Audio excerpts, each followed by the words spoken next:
With Visions of Eternity announced and coming up on October 28th, it's the perfect time to talk about how to best prepare for the key features being added or changed, and some great best practices to make sure you can focus on enjoying the newest content when it hits. Since they're reworking the skimmer and adding in a whole new reward track to it in the next expansion, odds are this is going to be just like the Skyscale. While the new track will be available, there will likely be synergizing upgrades and bonuses for those who have the old track at certain tiers, just like the Skyscale rework in Soto.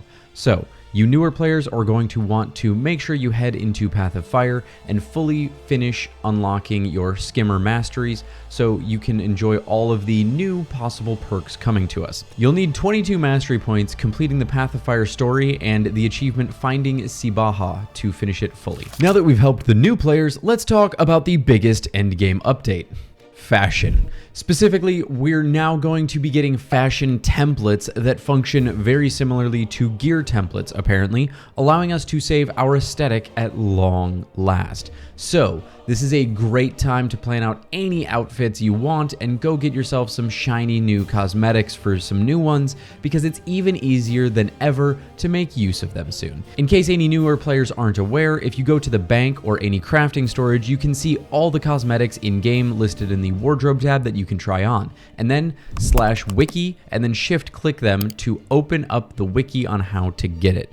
Hopefully we get dedicated hotkey support for maximum endgame effectiveness on these fashion templates. We're also getting a couple of new legendary weapons, a new legendary ring, accessory, and finally a legendary aqua breather. That means it's time to consider hoarding your mystic coins, trophies, amalgamated gemstones, higher end crafting materials in general, and maybe even currencies like karma and rift essence.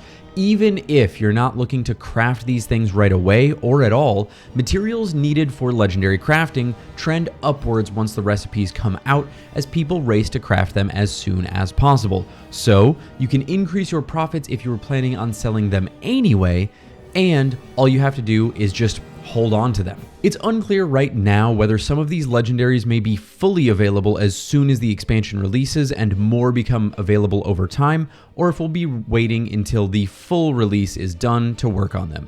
Either way, these are bound to go up. But if you haven't already and are looking to buy the expansion, it would be awesome if you used my partner link in the description and pinned comment down below to help support the channel and get your copy of Visions of Eternity pre-ordered today. Now, let's get back to the tips. We've got some incredible looking elite specs that we're still waiting for details on at the time of this recording. So what you'll want to do is make sure you're ready to play any of them that look interesting to you as the info comes out. Obviously, you'll want to have a level 80, but don't forget to stock up on as many hero points as you can prior to launch as well. If you finish all of the hero points in the game, even with everything unlocked, you'll be sitting on a spare 464 of them, which will be enough to unlock the new elite spec if they stick with a historical price of 250 hero points. And don't forget, if you need some gear, the unified vendor system in World vs. World bases sells stat selectable exotic gear for a great price, and you can always hang on to a full wallet of Astral Acclaim right before the expansion comes out to pick up an ascended weapon or some armor right at launch.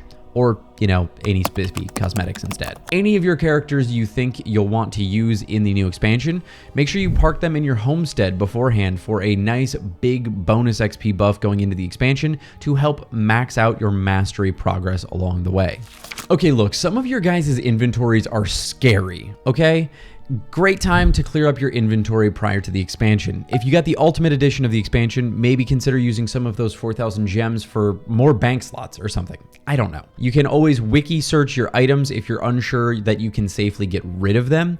And if you can't because they're for a project, you've got some decent pre-expansion time here to wrap up some ancient projects. Just ignore the ones in my bank. Those don't count. And you can gather up and hang on to your XP, celebration, and other boosters to help kick off the expansion with a bang. The last thing you want to do on release day when you're hyped up for new content is to be sifting through a 92% full bag, trying to figure out how to make room for all the new items, currencies, and junk getting shoved into your face. Since Guild Wars 2 is a horizontal progression game, sometimes people can feel adrift and not entirely sure what to do. I know I have, or maybe just overwhelmed when new content comes out. What should I focus on first? What I like to do is always having one long-term goal, one mid-term goal, and one short-term goal in mind when I log in. For example, my long-term goal right now is to craft 17 legendaries within the next 11 months. My mid-term goal then is working on vision. So my short-term goal when I log in is going to be to knock out a meta achievement for vision.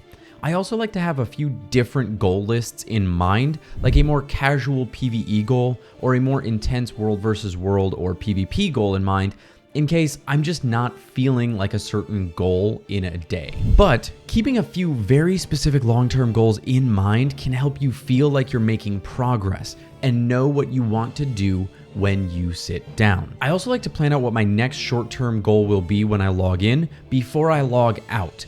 That way, I have something to look forward to and not just logging in because I have free time and then wondering, great, what now? Okay, look, hear me out. I called this out as a possibility for Janthier because of the spear, but we're literally getting a legendary Aqua Breather. So it's possible we're going to see some more intentional underwater combat coming up. You can work on getting swim speed infusions to move faster underwater. You get 5 each time you finish the Master Diver achievement, and the chests you loot using the ornate rusted keys for that achievement can drop them as well. Okay, I know I might be 0 for 1 on this prediction so far, but worst case scenario is the Tropical Island and Legendary Water Breather expansion somehow doesn't give us underwater combat. Well, then you can always sell them off later for gold. But if you want to start stacking up gold now and not after the expansion starts, click this video right here to check out my quick daily passive income routine that I'm using to help bankroll my insane 24 legendaries in a year goal.